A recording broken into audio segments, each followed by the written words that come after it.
Hello and welcome to my home office.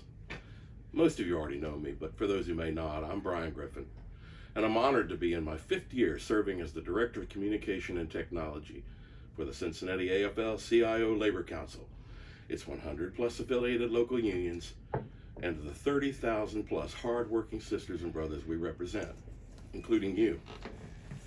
When Pete McClendon hired me in August of 2017 to do this job, the height of our technology was a busted fax machine and a photocopier. We had no regular means of communication with the affiliates, e-board, delegates, let alone the rank and file, except for an antiquated per capita system. Needless to say, we were working with the technological equivalent of Stone Age tools. Now, fast forward to March of 2020. During the first couple months of the year, we started hearing about this thing that we now know as COVID-19.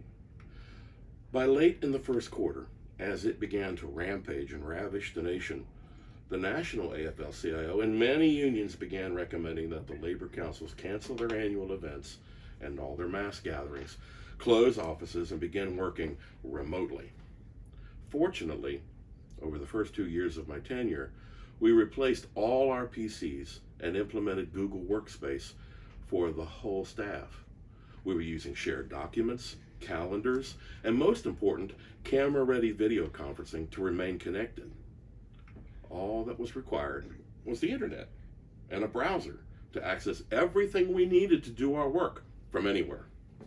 So, when we finally turned out the lights and locked the doors, we were able to continue our work, your work, without missing a step. The pandemic, though, social distancing and remote working, created a far greater need for information sharing than ever before. Luckily, we had already revamped our website and had begun regularly using Facebook, Twitter, LinkedIn, and Instagram. But this new invisible enemy required so much more information sharing that we began our weekly news update, Working for a Living. That continues today.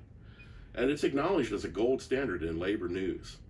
It's been recognized by the National AFL-CIO, the Ohio AFL-CIO, Cleola Brown, the Civil, Human, and Women's Rights Director for the AFL-CIO, and U.S. Senator Sherrod Brown, and a whole host of others ranging from national to local leaders and readers. This spring, we took our boldest step yet with the creation of VO Studio, the Voice of the Worker, the Labor Council's new streaming media studio, where we do both live and pre-recorded audio and video productions that serve to amplify the voice of America's labor movement and its 12.5 million members. Recently, our sister and friend Samantha Trueblood, the regional rep for the National AFL-CIO, said that this labor council is on everyone's radar for the good work we're doing, and that we are in fact punching above our weight. Her words, not mine. In addition to my duties as the Director of Communication and Technology, I also serve as Director of the Greater Cincinnati Occupational Health Center, a wholly owned subsidiary of the Labor Council that specializes in emergency response and hazardous worker operations training. When I took on that role, the center was badly out of compliance and had lost the majority of its funding. Over the course of my first year, we brought it back into full compliance, secured multiple new training partnerships, and successfully renewed the federal grant to full funding for the next 5 years. It has now been seen as a model for the Midwest Consortium and the NIEHS. So now, with the resignation and departure of my friend and brother Pete McClendon, we have an important decision to make.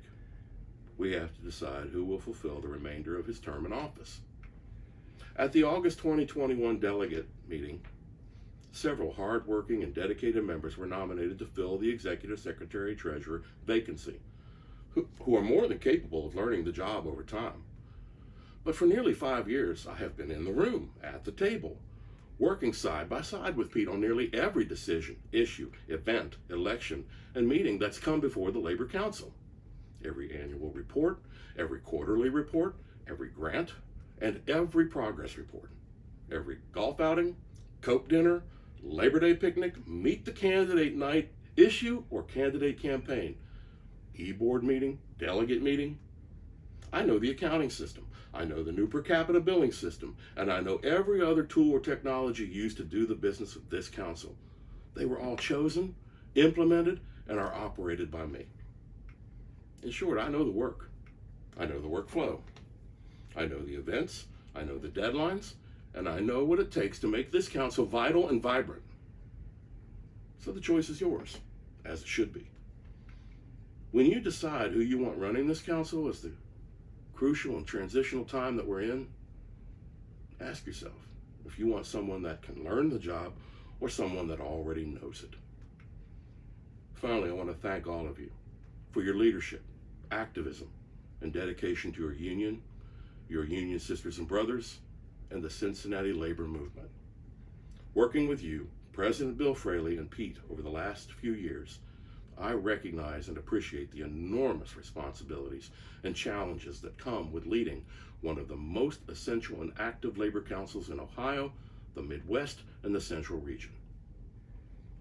And even as we acknowledge the Labor Council's advancements and achievements, I also know that there is much more work to be done to build a larger and stronger labor council, grow the labor movement throughout the greater Cincinnati area, and strengthen and support our union affiliates, especially with regards to organizing and mobilizing our union members.